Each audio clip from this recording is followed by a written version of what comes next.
Земјоделците да ја заштитат виновата лоза од пламеница, советуваат агрономите. Во овој период, кога се најавуваат врнежи од дожд, влажноста во почвата ќе биде зголемена, што може да доведе до размножување на болеста.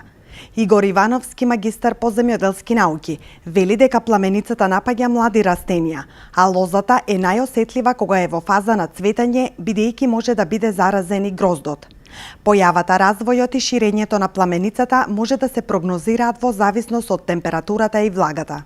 Според најавата на хидрометеоролозите се очекува крајот на неделата, па и почетокот на другата недела да дојде до дестабилизирање на времето, односно што ќе доведе до исто повисоки температури, но пред се дожд.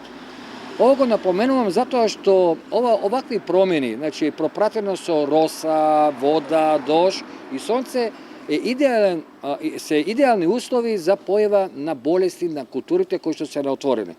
Овоштарство и виновата лоза. Овој пат би сакал само да нагласам за лозарите. Голем број на лозари чекат, според некои дати, да помини период да извршат хемиска заштита на виновата лоза.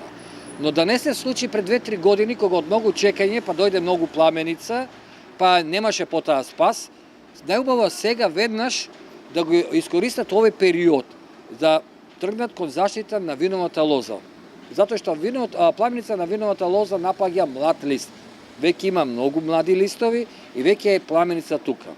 Ивановски советува систематски да се заштити виновата лоза и да не се употребуваат бакарни средства.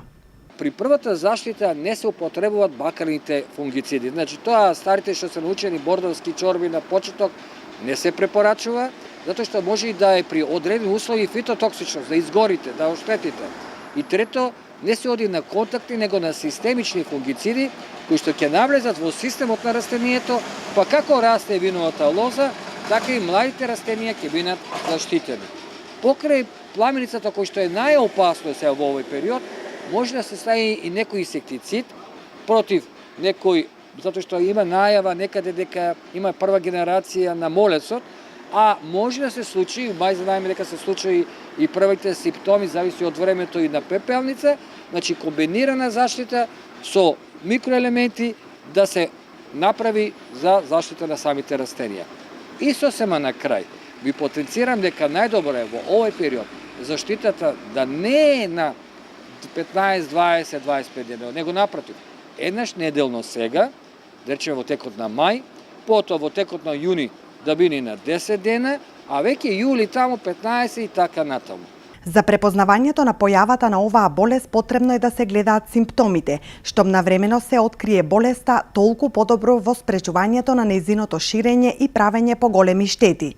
Појава на дамки на листовите, појава на мувла на листовите, маслиново-жолтеникави дамки, сушење на гроздовите, врнежливи и влажни услови за појави и ширење на габата. Таа се шири преку дождовните капки и живее во вода.